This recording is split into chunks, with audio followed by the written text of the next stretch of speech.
పిల్లలు అన్నాక ఎన్నో అనుకుంటారు. అంత మాత్రానికి మీ ఓడొచ్చి వాడిని ఇలా కొట్టేస్తాడా? చూడండి, కబీర్ చేసింది ఒక హీట్ ఆఫ్ ద మూమెంట్ అంతే. Otherwise we are from a cultured family. Cultured family కాదు, కచరా ఫ్యామిలీ అయి ఉంటుంది. ఈ దేశంలో శ్రీరాముడిని అవమానిస్తే ఇలాగే అనాల్సి వస్తుంది. Don't get personal, okay? Don't get personal now. మా అబ్బాయిని కొట్టడం పర్సనల్ కాదా? మరి మీరు కచరాని పిలిచారు, అదేంటి? మీరు ఇలాంటి పని చేస్తే కచరా వాళ్ళ కనపడుతున్నారా? Ma'am, Cool down. do you know the meaning of... Cool down, I said. Mr. Kulshrestha, consider this a last warning. This school will not tolerate any kind of violence. Do you understand?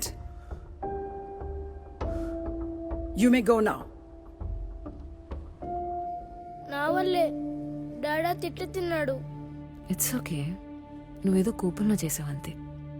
But next time no fighting, Kabir. వాడు నన్ను insult చేశాడు. అందరూ డాడాని ఎందుకు hate చేస్తున్నారు?